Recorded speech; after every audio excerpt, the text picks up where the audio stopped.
We are not only in Two Rivers today, we are also in Austin, Texas, and I want to welcome Travis Smith of the Press Room. Hello. Hey, everybody.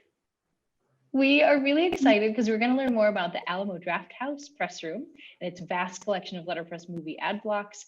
This collection includes over 60,000 letterpress plates, encompassing 6 decades of Hollywood filmmaking. We're talking about a museum, a letterpress print shop, a bar, many things. And yes, you may have heard of this collection. So a couple of years ago, especially in the letterpress community, it made some noise. It's the collection from Omaha, Nebraska.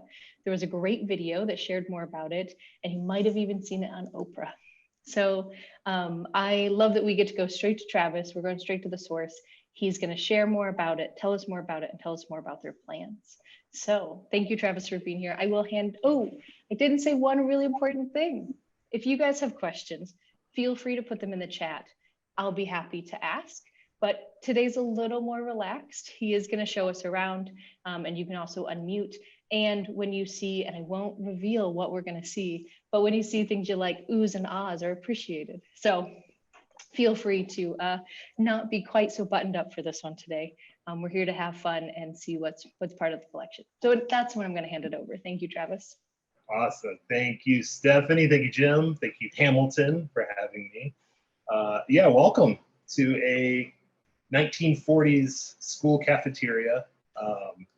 This is originally a school that was built in 1915. There was an addition put on in the 40s, and that's where I am currently. We've turned the cafeteria into a letterpress shop, and like Stephanie said, we house a collection of over 60,000 original letterpress advertising plates for movies. We think it starts somewhere around 1938 and goes all the way up to about 1985. That's to be determined. But a little bit about me. I've been a printer for the last 10 years. I started in Houston, Texas, when I walked into the Printing Museum, or it was known then as the Museum of Printing History. I walked in and was totally blown away with all of the presses and the wood type and the cuts. And I became really interested in learning how to letterpress print, but there was nobody to teach me. Fortunately, the museum had a one-to-one program where you volunteered an hour, you got an hour of studio time.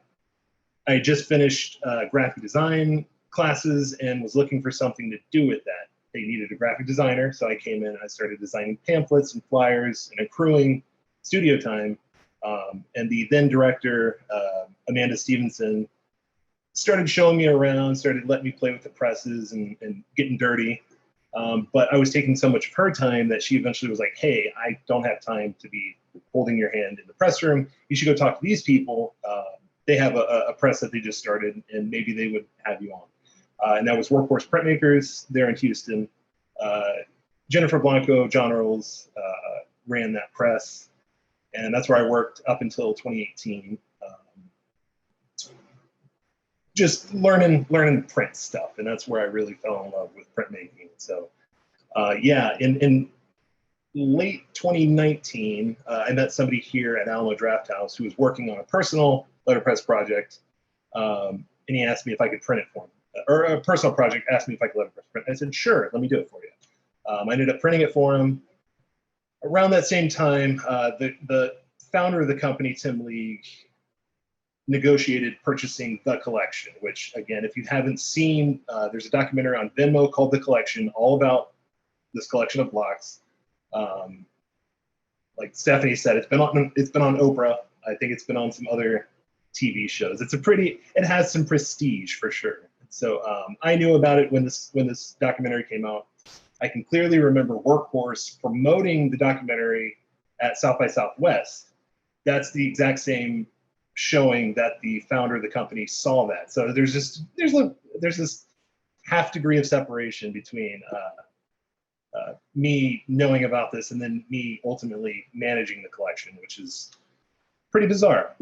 So Tim League, the founder of Alamo Drafthouse, he saw this documentary, The Collection, and was apparently on his way out of the theater talking to the director saying, find me the owner of this collection. I want it. Like, I've got to have it. I know what to do with it. If I remember correctly, a lot of the premise of that doc is about what are you going to do with this? How is this collection going to be actually used? It's so big and it's so, I'll say, important and just encompassing that it's also super specific, right? So it would be hard to have just a museum of just these letterpress blocks. It kind of doesn't make sense. It's very niche. We all like it. I know everyone here is like, oh yeah, make a whole museum out of it. But to the general public, it might be kind of hard to wrap your head around exactly what you're looking at. And so Tim is an ideas guy. He has these amazing ideas. He decided that, okay, we're going to share the collection with the world through the Alamo Drafthouse by creating these museum bar kind of hybrids. And that's what we're working towards today, is that we're going to put this collection on a pedestal, literally, and show it to the world, and make it so that you can still experience it. We're still printing from it. We're still using it. And we're honoring both the tradition of the cinema, advertising, graphic design, printing. It's all here, and it's all pretty crazy. And so it's a bizarre job. It's almost made up in a way that there's days where I walk in this building, again, a 1915 schoolhouse that's been completely restored. And I'm like, it feels like I work at Disney, or it feels like I'm a Pixar employee or something. You know, it's a very cool job, and I'm super glad to be here. After Tim had purchased the collection, the next step was, okay, what do we do with this? We need somebody, obviously, to help us kind of understand what we're dealing with. Through printing that personal project for somebody here at Alamo, my name got thrown out. They said, they reached out to me and said, hey, can you come show us how this press works? Which is this press right here. It's a 1940 Vandercook number 4. And so I met them at their warehouse, and I saw the pallets and pallets and pallets of boxes filled with the collection. And we started pulling out, we started printing, just running proofs of whatever we could find, and just kind of showing them, yeah, this is how you trip, this is how you print, this is how you don't crush your fingers. It quickly became obvious that they were going to need somebody to kind of help them navigate this next leg of the project. And so I started throwing my name out there. I was like, hey, you guys should hire me. I need a job. Like, I need a print job. Come on. At the time, I was a manager at a used bookstore, which is awesome, but it's also retail work. No offense to retail workers, but you know what I mean. It's a little unfulfilling. And so I was really excited to get offered this position. I said yes, and I've been here since November of 2019. So the idea is to take the collection, not only put it in these museum/bars, but we're also going to use the collection to create things, prints and merchandise and all the cool stuff I'm going to show you in just a minute, that we can share with the world. So the collection lives on. It's going to breathe. It's going to be out there, and we're finding new ways to use it. We're getting celebrities to help curate some selections of films and genres that they like, to kind of boost, visual visibility on the collection. So does anybody have any questions out the gate? I mean, again, this is very loose. I mean, you can put it in the chat, or you can shout out, say what's up. What you got? Can we see some of the blocks? Yeah. Oh yeah. Cool. We're about to get into it. I mean, I've got a bunch of them laid out. And I also think it would be fun to just go rogue and just start digging into some boxes, because there's boxes that have been packed since 2018 that haven't been opened, that I don't know what's in there. And so we could find all sorts of really fun stuff. So this is the group that would not complain about that. No. There's nooks and crannies, and I've got all these presses and stuff. So first thing I'll do, I'm going to switch over here in a second, Stephanie. So I'm going to go over Sounds good. my mobile unit. And then I'll show you guys all the presses that we have. And then we'll go look at the collection and the stuff that we're making. So give me just a moment while I transition. Cool. Yeah, we're getting ready to go on the action cam. So I already got to see a sneak peek. It looks great. He's got some wonderful things laid out, and then we'll see if we can convince him. to go into the unseen archives. We know how that feels, right? Open a new box. Especially when you don't know what's in it, you're like, let's hope this is good. Okay, I'm gonna spotlight Travis, that way we can see him a little better. All right, are we good? Everybody see me? Or see the press? See you. We can see the press. We can hear you. Excellent. Okay, so this is the 1940 Vandercook number 4. Just for all the Palm Moxons out there, serial number 8954. And 8954 right there. And so this is the press that came with the collection of blocks, some of which are seen here. Right, Stephanie, I forgot. I need to go real slow. We'll take everything real nice and easy here. You're good. This is the original press. I'm not totally sure if this is what was used from the company that actually owned the collection before we acquired it. I know that it came with it, but I don't know if this has heritage with the collection. That being said, if anybody knows anything about the collection or wants to share insight, memories, tidbits about this collection that you know, please add it to the chat, chime in at any point. I'd love to know more, because I'm still personally trying to put a lot of it together. But yeah, so this is the first press that came with the collection. This is the flagship press. At the moment, it's set up to print some trays. Okay, so these trays here are laid out based on a schematic that our architect came up with. These will then be put into some wooden trays and will be on display in the museum/bars, which are called the press room. Okay, the first one's going to open in Manhattan this fall, and that's again the way that we're going to share this collection. Aside from being able to walk up to the trays and see the blocks, there's going to be a corresponding print next to each tray showing its image, right? So we'll have the tray and then a proof of the tray right next to it, hanging on a wall. Let me see here. I'm trying to go real slow. You're so good to us, Travis. Thank you. What I like about this press is that while it's got all of its patina to it, it's in really, really good shape. It's the right amount of patina, I would say, for one of these presses. I'm definitely going to clean it up a little bit before it goes to Manhattan to be in the big show. But I love this press so much. It's never been painted. It's got all the original paint. I'm a sucker for that kind of stuff. This press, which we'll see in a second, has been bastardized quite a bit, but we'll not get too mad at that press. We've built this custom skid down here out of plate steel, so that way we can use a pallet jack to move it around a lot easier. The idea initially before COVID was that we would take this offsite and do offsite printing events, be able to move it around the building for different events or demonstrations and that kind of stuff, and also to get it up to Manhattan easier. So this is our first press. All right, so this is the second Vandercook. This is the third press that we bought, but it's our second Vandercook. This is a 1951, I believe, Vandercook 219 with the adjustable bed. This press originally came from, oh God, I can't remember their name. They're out of Punta Gorda, Florida.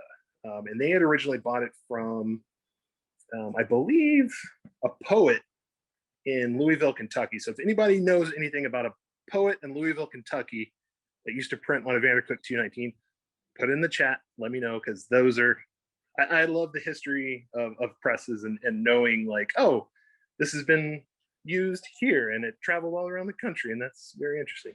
So we use this press primarily to print posters on, and also to proof some of the electroplates that we have. We have a huge collection, aside from the 60,000 blocks, these 60,000 blocks. We have close to 10,000 uncut plates that were originally used for the blocks. And so they're kind of like the virgin, unmessed with versions of the blocks, which you'll also see here in a few minutes. Let's see here. We also got some lead, some wood type, all of our furniture. We'll go over there in a second. We'll go back over there. Go nice and easy for everybody so nobody gets seasick and throws up on their keyboard. Somebody asked, it looked like the extra paper sheet trays swivel off of that press that you were just showing us. Yes, they do. Ooh, this Well, is the nerdy stuff that we're here for. Yeah, so these do swivel out. Right now, I just have some paper stored on there, some 18 by 24 posters, and then these are some proofs from the other Vandercook. But That's yeah, great. I love this press. This little paper storage is pretty crucial. You pull your blank sheet, put your printed sheet down below, and it's pretty snazzy Sweet. press. Thanks, Travis. So we'll go over here again. This is this is for a garage sale, personal project. I thought I'd just leave it out just so you guys can kind of see what I do on my weekends. This is that's also my address if anybody wants to come show up at my house.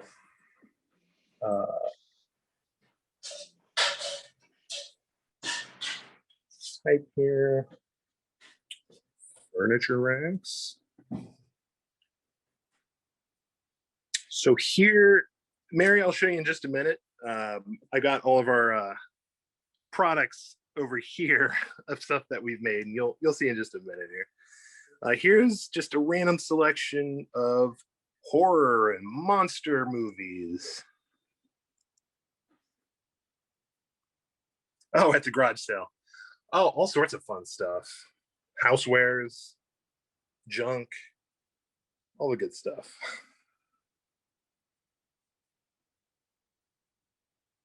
Oh, here's a little tiny tabletop press. Boop, boop. And we do have actual blocks locked up in there. Made a few prints on there, nothing too fun. Furniture racks. So when we acquired the Vandercook 219, this press here, it came from a couple, an older couple in Florida that I think were just trying to downsize a little bit. And so they decided to sell everything. And so we ended up with a lot of extra stuff that we can really use. A lot of the furniture, lead type, wood type, which again, if you guys like going deep into stuff, I'll kind of show you what we got in here. We got some wood type. Ooh, And that's how most letterpress sales go, right? Is if you take the thing you want, you also take the things you don't want.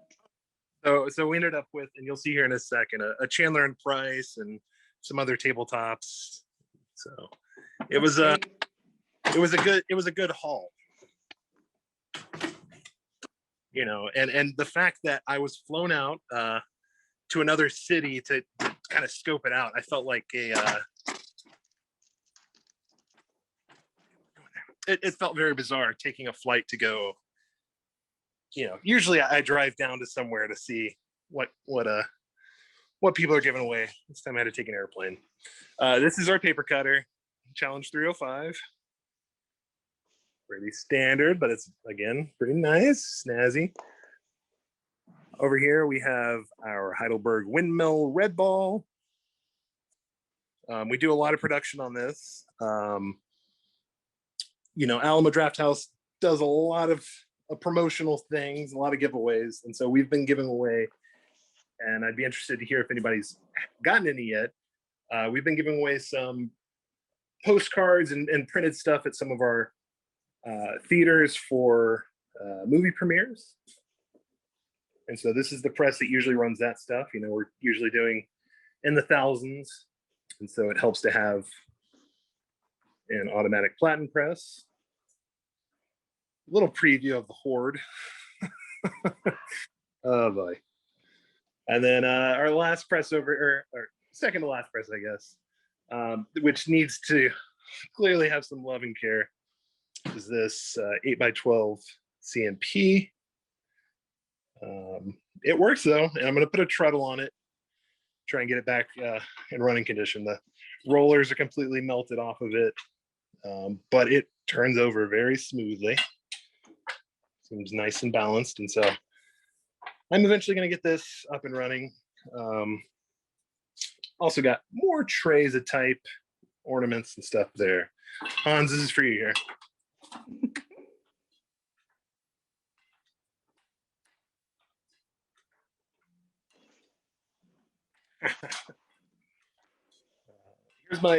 This is my day-to-day cart. This is what I use when I'm composing these forms over here. This is my everyday cart. So I've got all my leading, my planing tools, my ink, my press wash, and I can just kind of scoot this around where I need it, need be. I've also got a dehumidifier because this is Texas and humidity is constant. Painting over here, got a little tabletop press. Again, would love to get this guy restored and usable. Some more stuff over here. Okay, so now I'm just gonna kind of pan back here and kind of give you guys the grand view of the press room. All of our babies. Some general storage.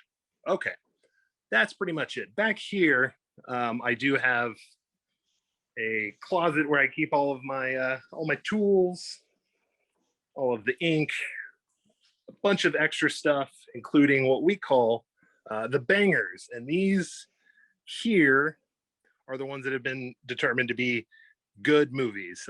And that's kind of subjective, kind of not. It's stuff that you're going to recognize. It's stuff that's got very captivating imagery. It's the good stuff. And everything I'm going to show you here in a few minutes came from here, so don't think that you're not seeing this. But the lighting in here isn't the best because I'm in a supply closet. This is where they used to keep all of the canned goods for the children's lunches. When I came in, there was labels on all the shelves that say, canned corn, canned beans, spinach. And so this is clearly where they kept all of the food for the children. Ravioli, that's right.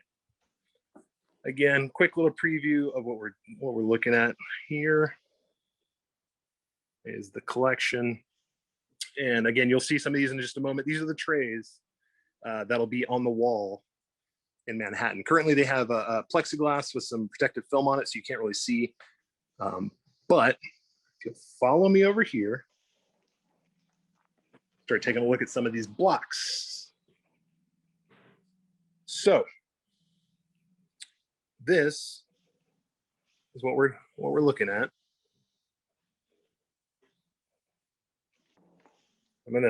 I'll just kind of, if anybody wants to see anything specifically, I just shout it out. I'll kind of hold it up here and let you take it in.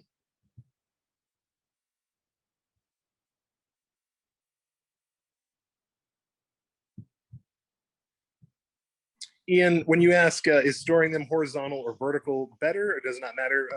Can you elaborate? Are you talking about storing the blocks themselves?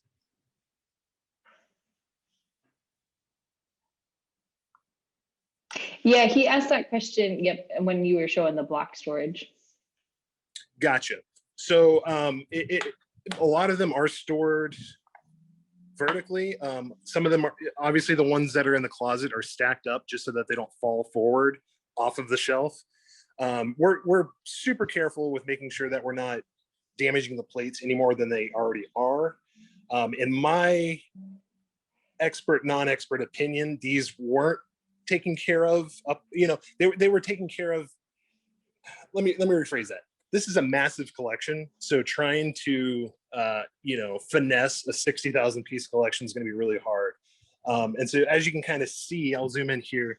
Unfortunately, depending on the material that the plate was made out of and the age and possibly where it was kept, it it got corroded. You know, there's some with corrosion, which is really unfortunate. So here you're seeing The Godfather, obviously.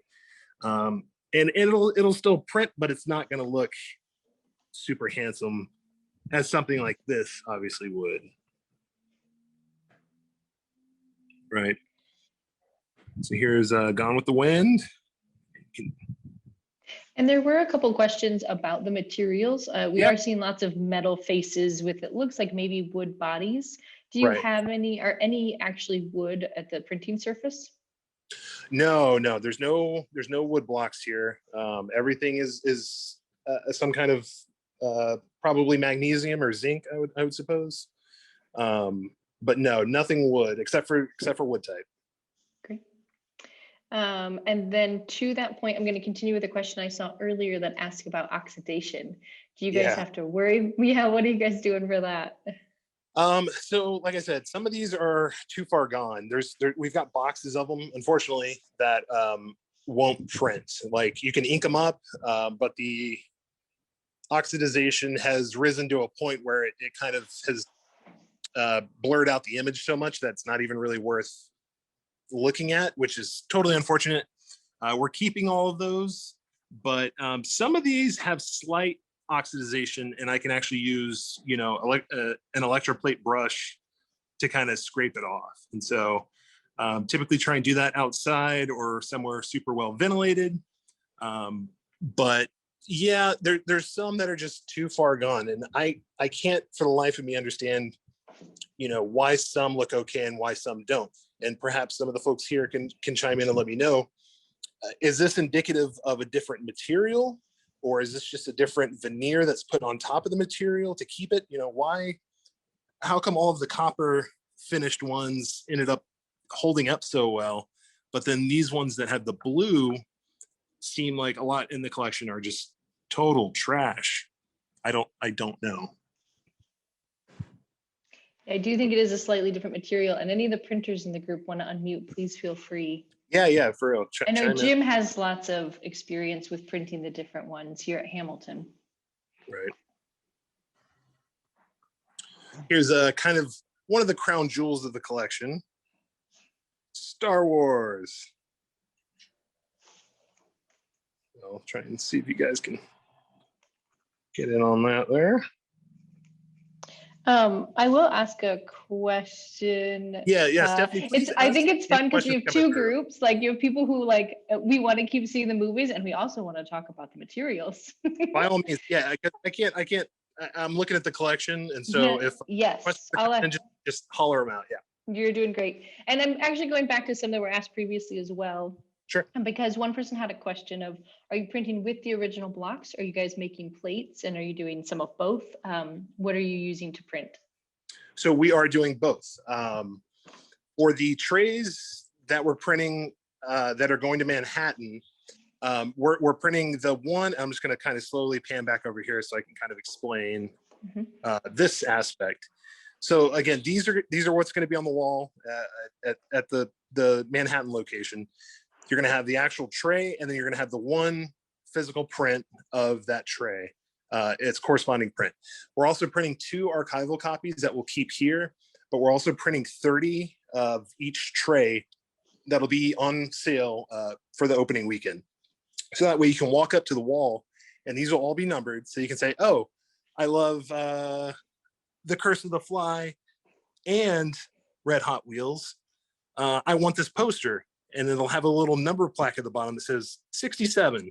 So you'll walk up to the kiosk and say, I'd like to buy an edition, you know, a print of number 67. They'll pull it from their flat files and sell it to you right there. And so, yes, we are printing directly from the plates and selling those prints. There's a number of other little things that we're using to print directly from the plates. However, we're also trying to preserve the collection, right? We don't want to do a whole lot of, you know, we don't want to do a 10,000 quantity run of something and totally, you know, mash it down or risk it getting damaged during the print run. So a lot of what we're doing is taking proofs of this, scanning them in, and then creating polymer plates. So that way, not only can we protect it, we can kind of manipulate the art to kind of fit better onto either our posters or just work better for whatever we're. And I'm going to show you guys here in a few seconds some of the stuff that we've done. But the answer to that question is we do both. So we're printing from the collection in some limited capacity, but a lot of what we're printing, we're trying to preserve the collection and not risk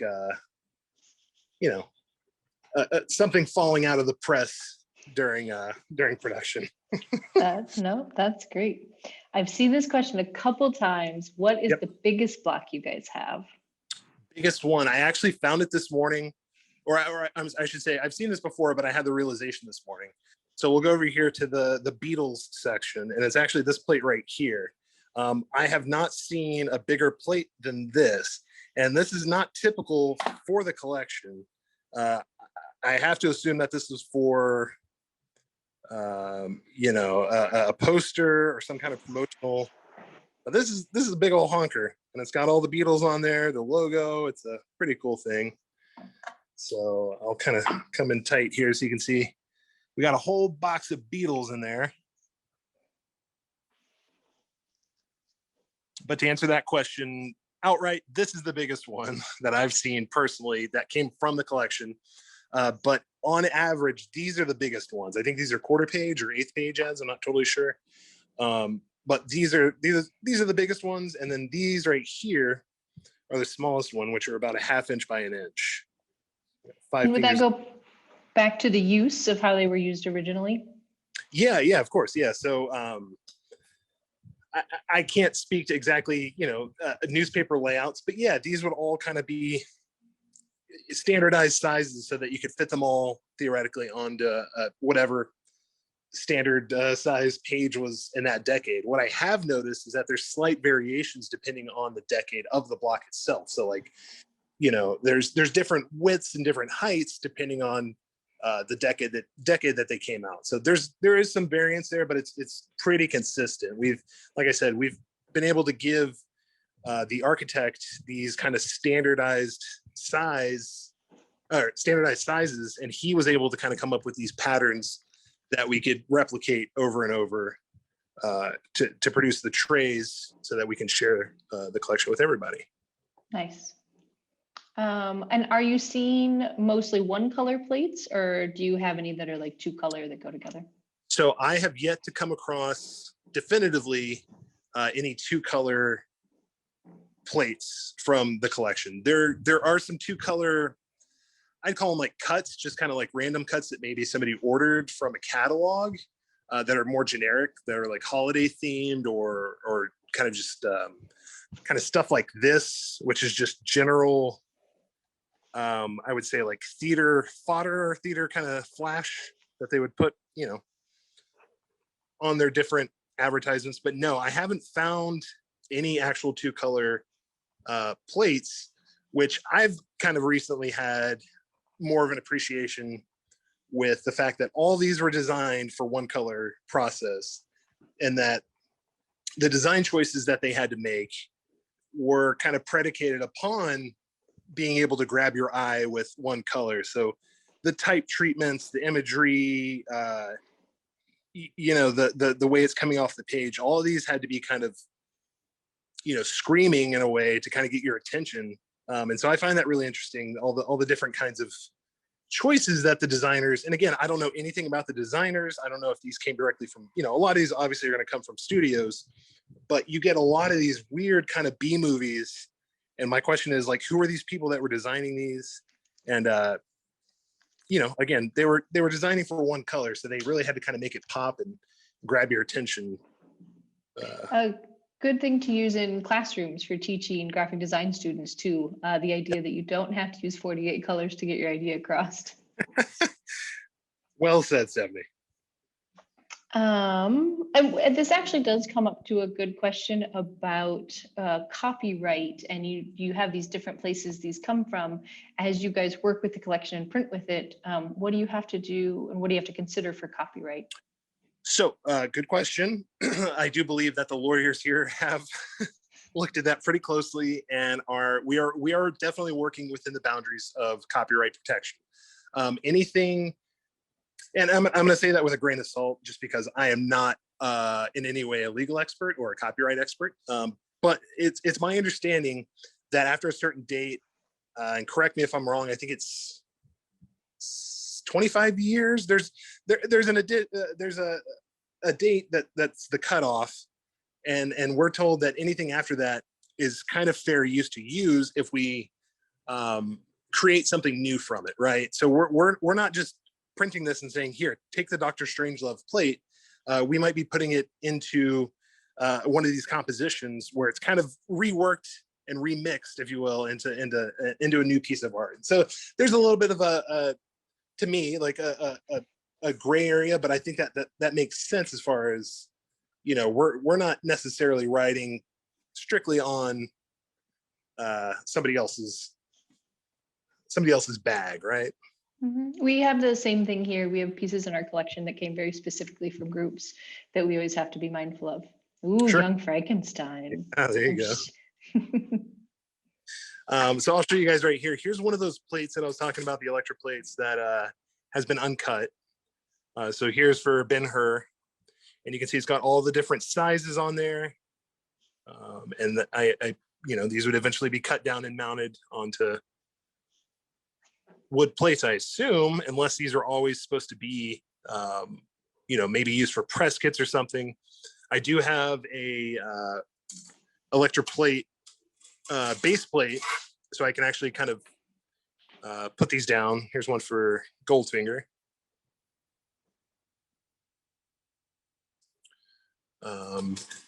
So yeah, we're going back to your question about use and stuff like that. We're definitely using them, but I think there's also something, and maybe Stephanie, you can speak to this, that when you actually physically own this block, you own this piece of art. Again, I'm not a legal scholar in any way, so if that's wrong. Jim is our collections manager, and I know he has had to do a lot more of the research for what we can and can't use. And I do think there is some, yeah, there has to be a lot of, for us, it's had to be a lot of conversations with those original groups. So. And you're right, Steph. For example, I've got a great, like a 15-inch square Miles Davis portrait, and I had to do a lot of searching to find out that Getty owns the right to that photograph. Just because I own the block doesn't mean enough to make it mine. So what they've told me is because they are the owners of the copyright, then they will license it to me, and that price varies based on what use I have for it. So what you find is that, for example, we have a lot of Ripley's Believe It or Not blocks, and while those were used for circuses in the 40s, 50s, 60s, we still have to have their permission not to print them, but if we're going to sell them. So I think one of the big advantages you have with the groupings is that you aren't necessarily promoting Dr. Strangelove alone. You've got 15 other things, which means that it's only a portion of a whole. So that is, that's helpful. Right. And I do think it's a good time to also, or when you want to share, see what you guys are creating with it, because I do think that's exciting that you're using the collection and still sharing. Sure. So kind of going over here, you can kind of see, not only is this stuff that we're using the collection for, this is also some uses of the letterpresses to create some promotional items. So starting down here, we use some of the blocks to create this set of cards. You know, sold them at various locations. Here's some Christmas cards, which you can get at various locations. We did a Godzilla promo with Mondo, our sister company, and Toho. There's problematic Elvis Presley. Recently did these. My hands are dirty, so I'm going to get all my samples dirty, which is fantastic. These are some 2-color recipe cards that we did for Mondo, again, our sister company. And this is for a tasty, tasty adult beverage. And so these were printed over on the Heidelberg windmill. You're also allowed to take breaks to wash hands. We all fully understand that needing to be done No, sometimes. I'm just, but this is actually our newest promo item here from the press room. It's a promotional postcard that's going to be given away at theaters for the new Sparks Brothers documentary. You can get these at various Alamos across the country. Here's a nice little proof of the Mothra plate.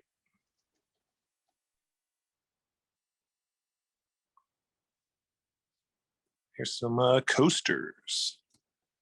Oh, that's not a good shot of it, huh? There we go. Oh yeah, there it is. Nice deep blind impression. And so yeah, going back to what you were saying about using the blocks to create different things, we've decided to put some on some wrapping paper, which you can get at mondoshop.com. Got to do a plug. So this includes plates that were printed and then scanned in and then rearranged so that we can actually kind of fit them onto. And obviously, it wouldn't make sense for me to print individual rolls of wrapping paper. So I am going to actually wash my hands right now because I'm going to touch some of these posters that I don't have extras of.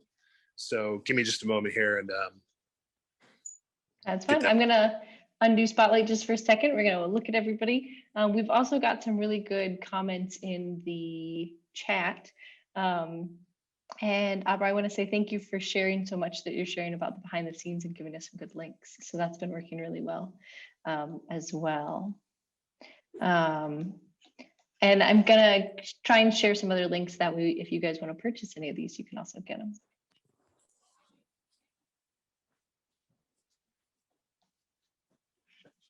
Yeah, this is great. All right, I'm ready to go again. Sounds good, thanks. Yeah, I do want to give a big shout out to Abra.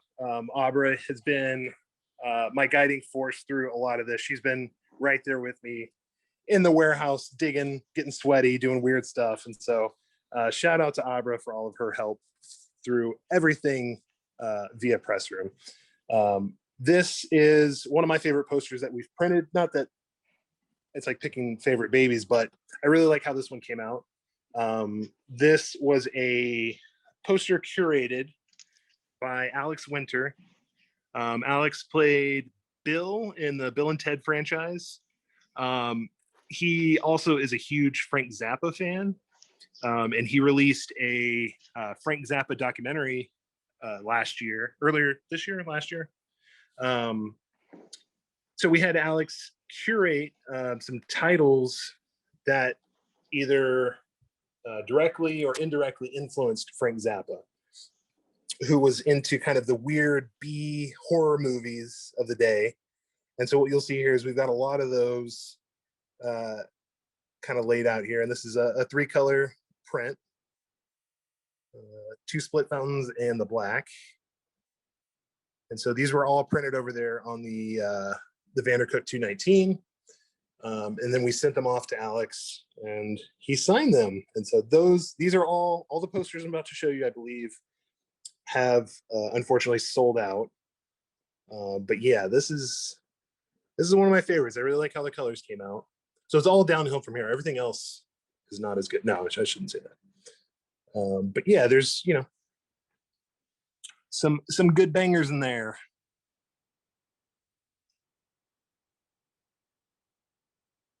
Huh. You got everyone very excited. I shared a link. We all Googled it, but it is sold out. So this is such a cool print. I remember seeing them online. Yeah, they came out really nice. This is one of our newer ones as well. This was curated by the film critic Joe Bob Briggs, and he did a selection of noir films, and so these are all from our collection of plates, and it's really nice because we have a database of the plates that we have, And so we can actually put a title in to the spreadsheet and it'll tell us if we have it or not. Not everything, but there's a good amount that we know about. And are you doing that work, or are you working with someone else to help get you cataloged? The catalog actually came from the collection, I believe. Abra, if you can correct me there, I'm not totally sure. But I believe that is a file that was provided from the previous owner. Nice. That's always comes in handy, right? Oh yeah. Oh my God, it saves a lot of time. They Otherwise, gave us there's a lot about of 10,000 of the plates cataloged, and so we've got about 50,000 blocks left to go. Right. That's right. Thank you, Abra. No big deal, right? Yeah, just a couple thousand. This one right here, another personal favorite of mine. This was the first of the quote unquote celebrity curated prints that we did. And this one was curated by the RZA from the Wu-Tang Clan.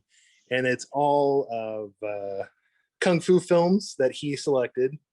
Cool little side or bonus point thing is the RZA is actually working with Alamo Drafthouse to open up a bar and a theater in Staten Island. And so pretty soon you'll be able to go visit a RZA Alamo Drafthouse joint. And as you can see, he signed and numbered.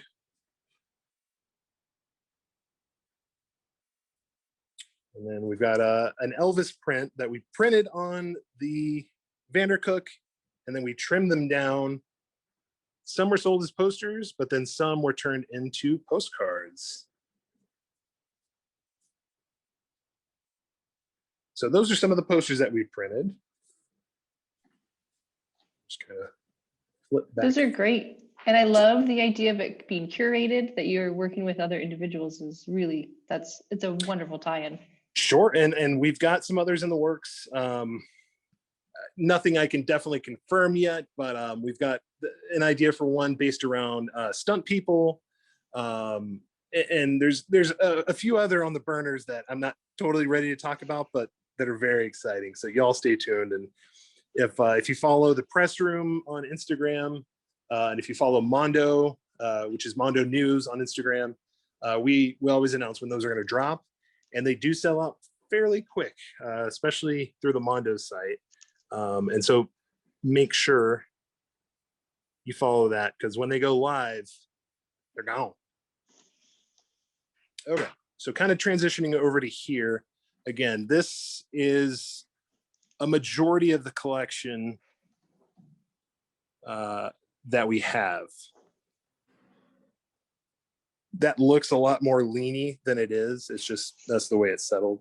But these are all the trays that'll be on display in Manhattan. These are the Manhattan trays, plus a bunch more that we're getting going. Still got to put the furniture in and get everything show ready. But I thought it might be kind of fun if we just kind of like go into here and just reach into a box and see what we can find. Let's see, here we go. What's this? Al Pacino. Serpico. Fun. Don't you love it when you just open a box and there's something with Al Pacino on it? It's not hard to do around here. Oh, this one's fun. Burn, witch, burn. That's fun.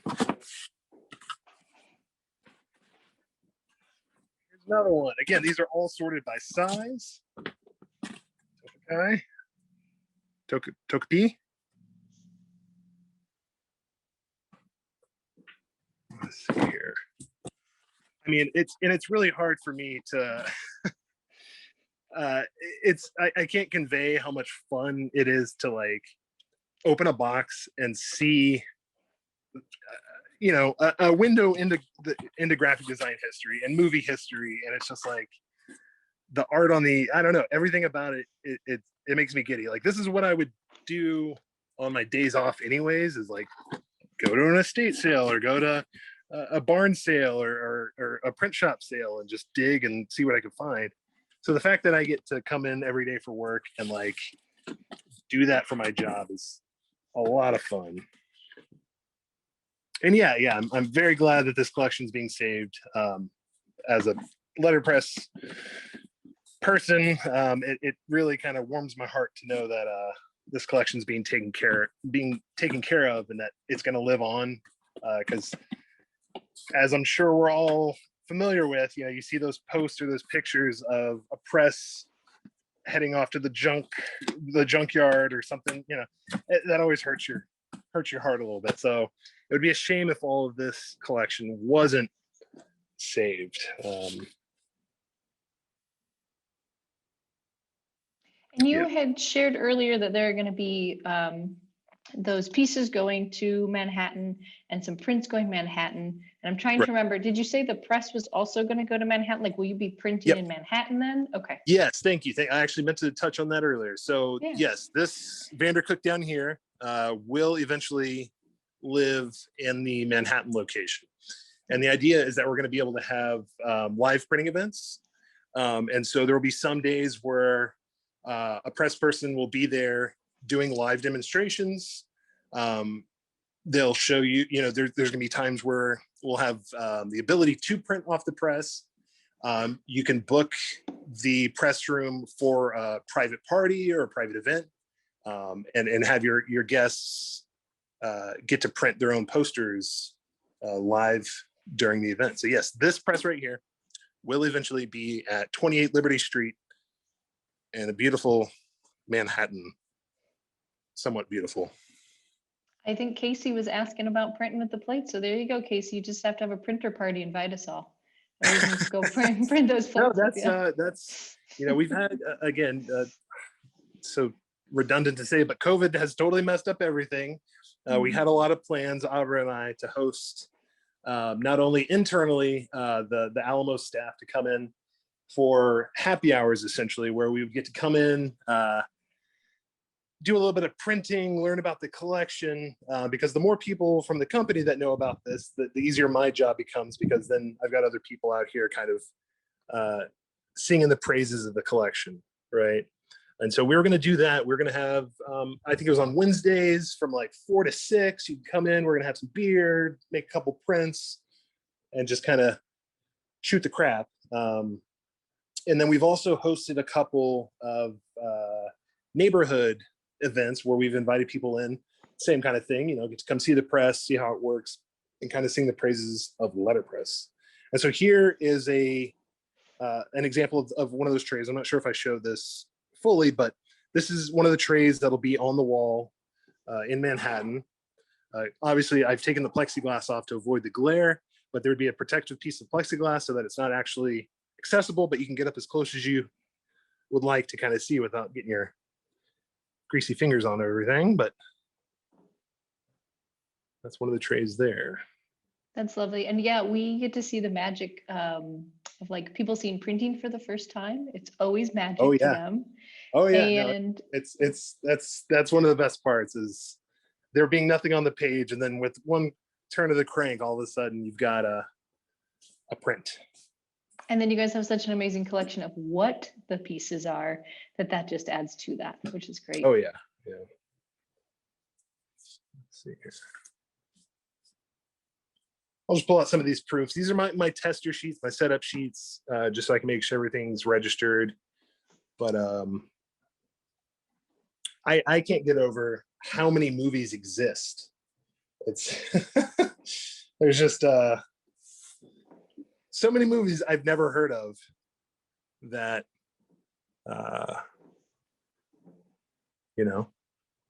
this one right here is a personal favorite that I recently came across. This Voyage to the End of the Universe. They did this kind of like, going back to what you're asking, it's almost woodcutty like, it's got this very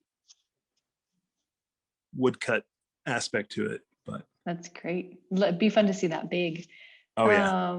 A good question. What is this? Do you mind sharing the stock that you're proofing on? What's that paper you're using? Yeah. So the proofs are on 100 pounds. Everything I'm printing on is Neenah Classic Press, and so in different colors. And so I've got a white one just to kind of set up on.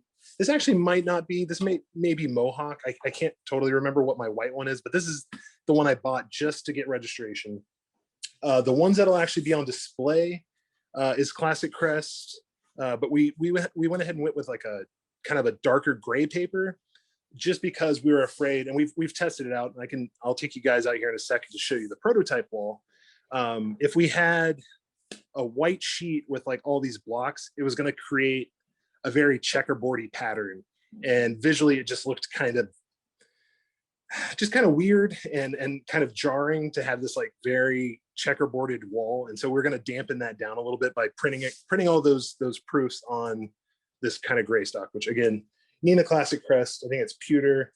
And then all of the ones that you can actually purchase will be printed on Neenah Classic Crest with this, I forget the color, but it's kind of a creamy stock. Everything's 100-pound cover with an eggshell finish. So you get a nice little texture to it. Nice, thank you. That's the exciting things. Well, and we're coming up to the end. So did you say you wanted to show us? Sure, yeah. a So wall? and you guys can get kind of a quick preview into the building that we're in. So again, we're coming out of the cafeteria kitchen into the hallway, and it's a restored school, but we still have, you know, all of the the original lockers. We've also put in some video games. And here's some of the posters that we've printed. This is kind of cool. This is from the director, Adam Rothman. He signed this poster, which was printed from the collection that we've purchased. And so that's his thank you. But here's some of the posters that we printed in the press room. And then I'll run in just kind of briefly here to show you guys what we've got in the old cafeteria, which again has been restored. And here is the wall, the prototype wall, if you will. And this is what's going to be on display, or something very similar, at the Manhattan location. And so, yeah, this is, you know, the lockup, and then the proof. So you can kind of see one-to-one. But that is our prototype of proofs.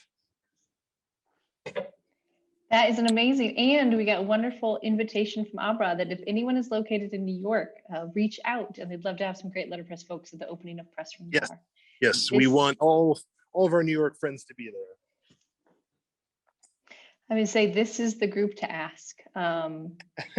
Travis, this has been amazing. This has been absolutely amazing. I'm gonna remove spotlight just so we can kind of see everybody as we wrap up. Thank you, Travis, for so much. And Abra, thank you for also adding in so much. That was a really wonderful way to learn so much. Instead of it just being a mystery online, we now know what's happening, and we're happy to share that. So we'll keep our ears and eyes open for an official date in the fall, and we'll make sure we send out some of our New York friends. So thank you, Travis, for sharing as much as you did today. Absolutely. Thank you all for being here. Thank you, Stephanie and Jim, for having me. And I hope to see everybody at a Ways Goose sometime in the very near future. So thank you, guys. Thank you.